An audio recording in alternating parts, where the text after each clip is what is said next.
Om Shanti. Good morning. 11 दिसंबर 2021। आज शनिवार है। आज की मुरली में प्यारे बाबा ने हम बच्चों से कहा है कि बच्चे तुम वंडरफुल रूहानी यात्री हो। इस यात्रा से तुम्हें 21 जन्मों के लिए निरोगी बनना है। और प्यारे बाबा ने कहा कि बच्चे सतयुग में ऐसी कौन सी चीज़ है जो बाप के काम नहीं आती है, भक्ति मार्ग में काम में आती है। तो दिव्य दृष्टि की चाबी बाबा के पास है। बाबा को दिव्य दृष्टि दाता कहा जाता है।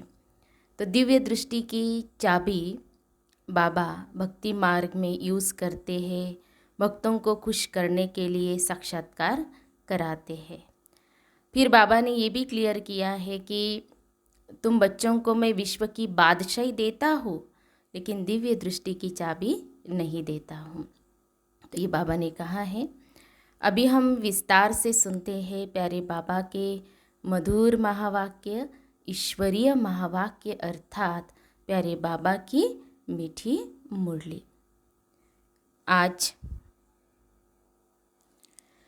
आज बाबा कहते हैं, मीठे बच्चे तुम अभी वंडरफुल रूहानी यात्री हो।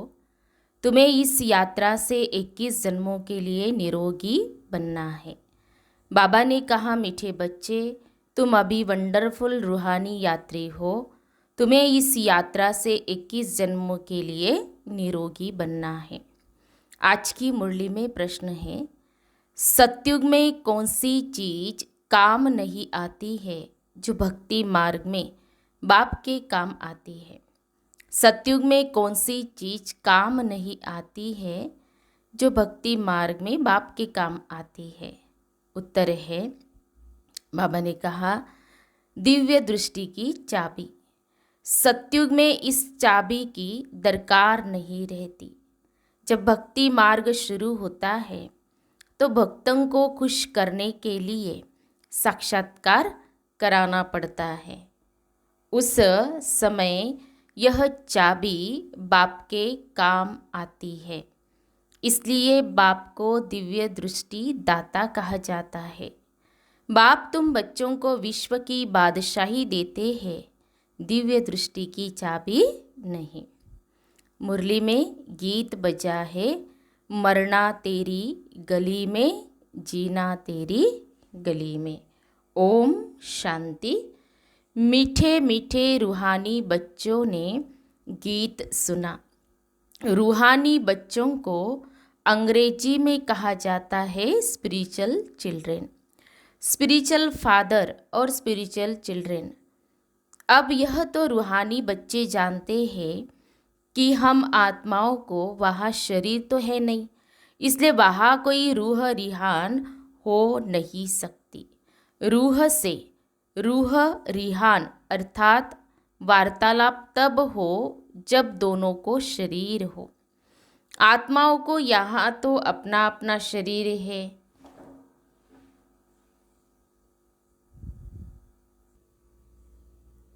बाकी जो नॉलेजफुल रूहानी बाप है उनको अपना शरीर नहीं है, वह है ही निराकार। बच्चे समझते हैं कि शांति धाम में हम आत्माएं अशरीरी रहती है। जैसे बाप भी अशरीरी व विचित्र है, ऐसे तुम आत्माएं भी बिना शरीर के वहाँ रहती हो।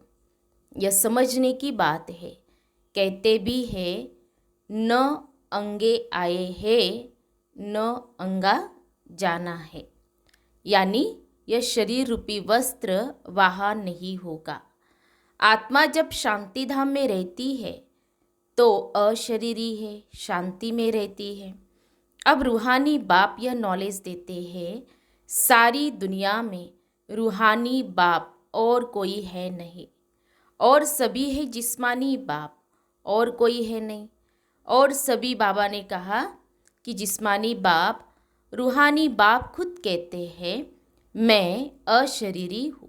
बात करने का समय शरीर का आधार लेना पड़ता है, पर शास्त्रों में अक्षर है कि प्रकृति का आधार लेना पड़ता है, परंतु बाप समझाते हैं प्रकृति का तो शरीर बना हुआ है, मैं साधारण शरीर का आधार लेता हूँ। रूहानी बाप को रूहानी सर्जन कहा जाता है, क्योंकि याद व योग सिखलाते हैं, जिससे हमारी आत्मा एवर निरोगी बन जाती है। 21 जन्म कभी रोगी नहीं बनते। फिर जब माया का राज्य होता है तो हम रोगी बन जाते हैं। तो बाप आकर हमको 21 जन्मों के लिए निरोगी बनाते हैं। बाप को यात्रा सिखलाने वाला पंडा भी कहा जाता है। हम वंडरफुल रूहानी यात्री है। इस रूहानी यात्रा को और कोई मनुष्य मात्र दुनिया में नहीं जानते हैं। भारत खास और दुनिया आम, हमेशा इसे कहा जाता है। खास हमको यह रूहानी यात्रा सिखलाई जाती है। कौन सिखलाते हैं? स्पिरिचुअल फादर सिखलाते हैं। जिस्मानी यात्राएं तो मनुष्य जन्म जन्मांतर करते आए हैं। कोई कोई तो एक जन्म में 2-4 यात्राएं भी करते हैं। वह कहेंगे जीव आत्माओं की यात्रा, और यह है आत्माओं की यात्रा। यह बड़ी समझने की बातें हैं। चलते फिरते बुद्धि में बाबा को याद रखना है तो अंतमति सो गति हो जाएगी। बाबा की याद में हम बाबा के पास चले जाएंगे। अब तुम रूहानी बच्चों को रूहानी बाप यह यात्रा सिखलाते हैं। गीता में मन मना भव अक्षर है, परंतु उनका अर्थ भी कोई समझते नहीं है। बाप कहते मुझे याद करो तो तुम्हारे पाप भस्म होंगे। फिर क्या होगा? तुम बच्चे जानते हो, हम याद से तमो प्रधान से सतो प्रधान बन जाएंगे। इस समय सब तमो प्रधान है। सारा झाड़ जड़ जड़ीभूत हो गया है। अब आत्मा सतो प्रधान कैसे बने? वापिस घर में कैसे जाए? वहाँ तो पवित्र आत्माएं ही रहती है। फिर यहाँ शरीर धारण करते रजोतमो में आती है। हर चीज की स्टेज होती है। गाते भी है दुनिया बदल रही है। इनको कहेंगे पुरानी दुनिया आयरन एजेड, नई दुनिया को कहा जाता है गोल्डन एज सतयुग। अब बच्चों की बुद्धि में यह होना चाहिए, जब सतयुग था तो आदि सनातन देवी देवता धर्म था। अभी वह धर्म नहीं है। डिटिज्म, इस्लामिज्म, बुद्धिज्म, क्रिश्चियनिज्म यह मुख्य है। युगों पर भी समझाया है कि मुख्य 4 युग है। बाकी यह ब्राह्मणों का संगम युग है गुप्त। परम पिता परमात्मा ही आकर ब्राह्मण देवता क्षत्रिय धर्म स्थापन करते हैं। यह सब बातें बच्चों को याद रखनी है और अपना बुद्धि योग बाप के साथ रखना है। मूल बात ही है विक्रमाजीत बनने की। बरोबर हम सतो प्रधान पवित्र थे। असूल में 24 कैरेट सोना थे। फिर सतों में आए 22 कैरेट बने। फिर रजों में 18 कैरेट, तमों में 9 कैरेट बने। तो बाबा ने कहा कि सोने की डिग्री होती है, यह आत्मा की ही बात है। जैसे भ्रमरी छीछी कीड़ों को ले आती है, उनको बैठ आप समान बनाती है। तो तुम भी भू भू कर मनुष्य से देवता बनाते हो। भ्रमरी कीड़े को ले आकर घर में एकांत में बिठाती है, उनमें भी कितना अकल है। तुम्हारी आत्मा में भी ड्रामा अनुसार पार्ट नूंदा हुआ है। तुम जानते हो कल्प पहले भी रूहानी बाप से हमने रूहानी ज्ञान सुना था। कल्प कल्प सुनते रहेंगे, नथिंग न्यू। यह भी बाप ही समझा सकते हैं। झाड़ को जानने वाला तो बीज है ना। बाप आते हैं तुमको त्रिकालदर्शी बनाने, तीनों कालों की नॉलेज देते हैं ना। तुमको जीते जी अडॉप्ट करते हैं, जैसे कन्या को भी जीते जी अडॉप्ट करते हैं कि हमारी स्त्री है। अब प्रजापिता ब्रह्मा की स्त्री तो है नहीं, तो यह अडॉप्ट होते हैं। परमपिता परमात्मा ब्रह्मा द्वारा अडॉप्ट करते हैं। तुम भी कहते हो यह हमारा बाबा है। परमपिता परमात्मा बाप भी कहते हैं तुम मेरे बच्चे हो। वह शिव बाबा है, रूहानी प्रजापिता ब्रह्मा वह शिव बाबा है रूहानी, प्रजापिता ब्रह्मा दादा है जिस्मानी। रूहानी बाप जब तक शरीर में न आए तो नॉलेज कैसे सुनाए। परम पिता परमात्मा को ही नॉलेजफुल कहा जाता है। कोई भी प्रकार की नॉलेज हमेशा आत्मा में ही रहती है। जिस्मानी नॉलेज भी आत्मा ही पढ़ती है ना, परंतु तमो प्रधान होने के कारण आत्म अभिमान कोई को रहता ही नहीं। आत्म अभिमानी तुम अभी बनते हो।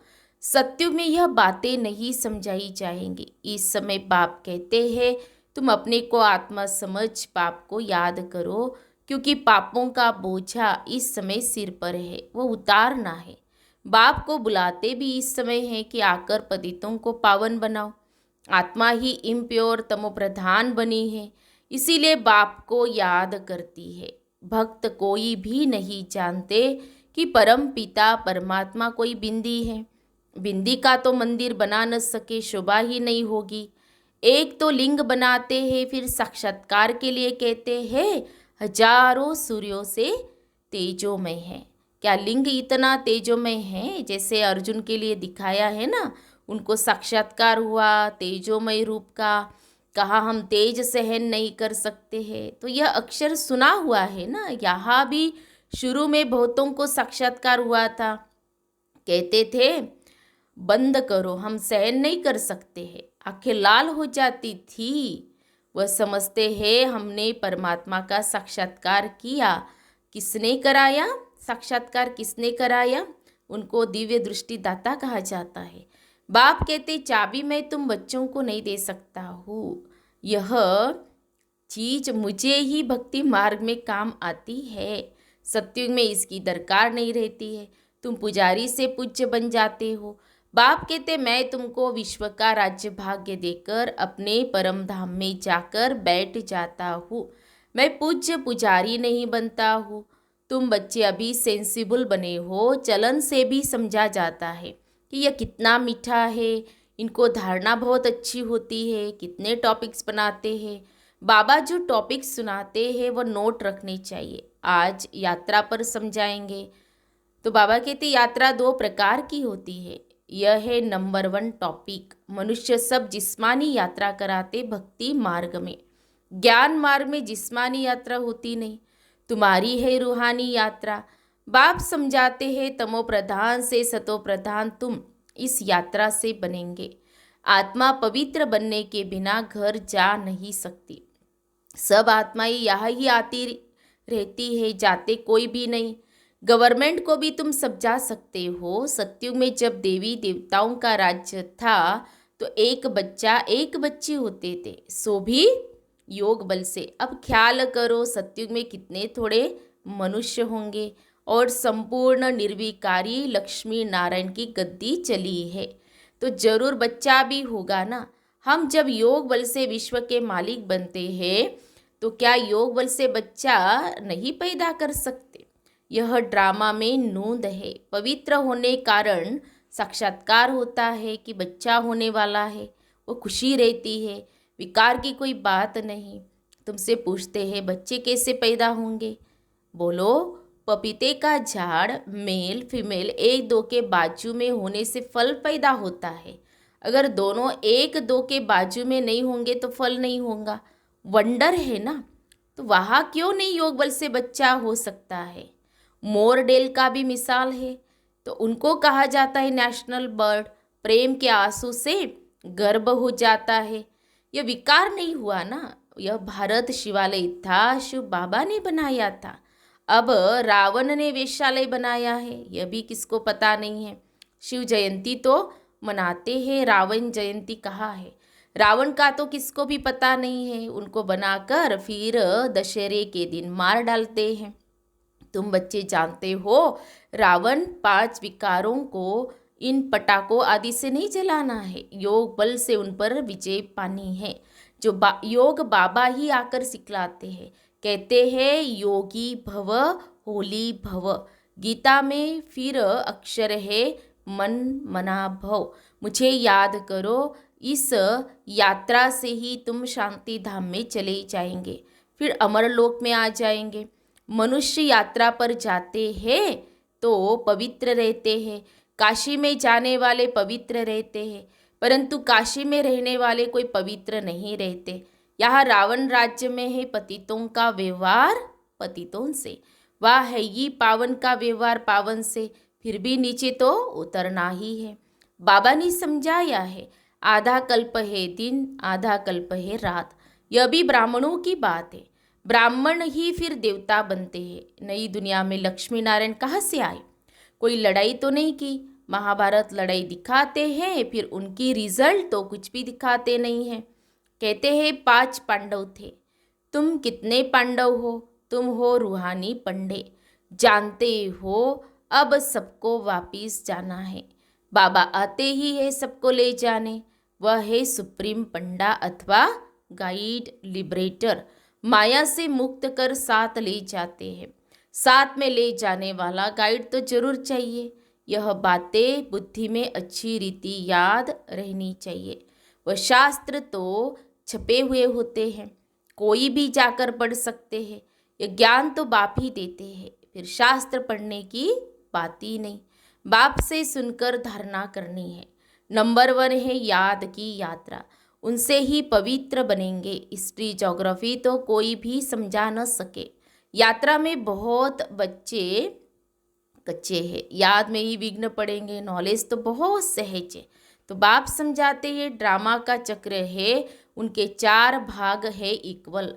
लाखों वर्ष आयु होती तो मनुष्य कितने बढ़ जाते। गवर्नमेंट भी कितना कहेंगे कि बर्थ न हो, ये तो बाप का काम है। बस सब तो जिस्मानी युक्तियाँ निकालते रहते हैं। बाबा की है यह रूहानी युक्ति। बाप कहते हैं मैं आता ही हूँ अनेक धर्मों का विनाश कर एक धर्म की स्थापना करने। एक मत सतयुग में ही होगा, यहाँ थोड़ी हो सकता है। अपने को भाई भाई कोई समझते ही नहीं। बाप बच्चों को बहुत युक्तियाँ समझाते रहते हैं। अपने पास टॉपिक्स की लिस्ट रखनी चाहिए। एक एक टॉपिक बहुत फर्स्ट क्लास है। बाबा कहते हैं तुम बच्चों को जास्ती टाटा नहीं करनी है। टाटा नहीं करनी है, सिर्फ कहना है शिव बाबा कहते सब आत्माओं का बाप, मैं परम आत्मा हूँ, मुझे ही भगवान कहा जाता है। कोई मनुष्य को भगवान नहीं कह सकते। रूहानी यात्रा और जिस्मानी यात्रा की टॉपिक बहुत अच्छी है। जिस्मानी यात्रा मृत्युलोक में होती है, यह है मृत्युलोक, वह है अमर लोक। तुम बच्चे कल्प कल्प बाप के साथ मददगार बनते हो, इसलिए तुम हो रूहानी स्वीट चिल्ड्रेन। अच्छा, मीठे मीठे सिखिल दे बच्चों प्रति माता पिता बाप दादा का याद प्यार और गुड मॉर्निंग। रूहानी बाप की रूहानी बच्चों को नमस्ते। हम रूहानी बच्चों की रूहानी बाप दादा को याद प्यार और नमस्ते नमस्ते। ओम शांति ओम शांति ओम शांति। गुड मॉर्निंग बाबा, शुक्रिया बाबा, पद्मा पदम शुक्रिया बाबा आपका।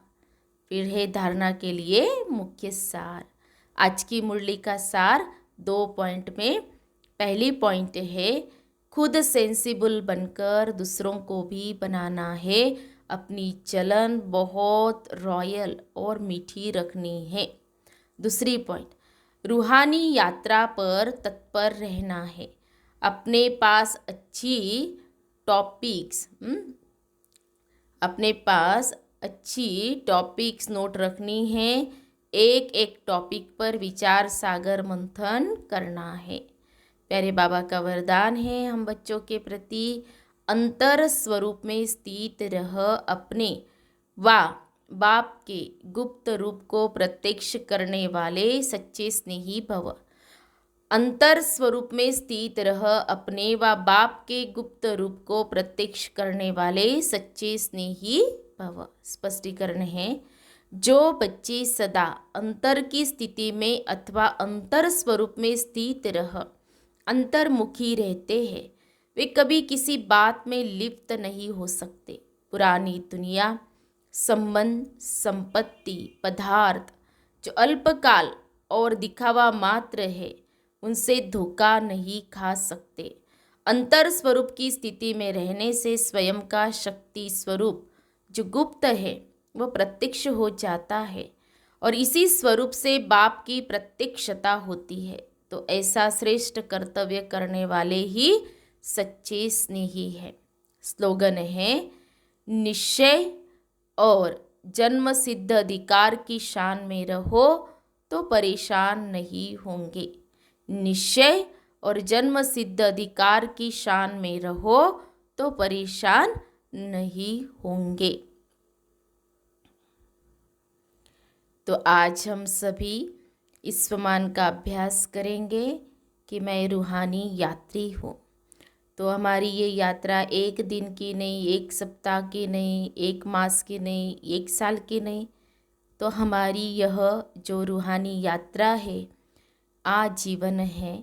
बाबा ने कहा है कि बच्चे चलते फिरते उठते बैठते बाबा को याद करना है और यह स्मृति में रखना है कि मैं कौन हूँ, रूहानी यात्री हूँ। तो आज सारा दिन इस स्वमान का हम अभ्यास करेंगे। अच्छा, ओम शांति, ओम शांति, ओम शांति।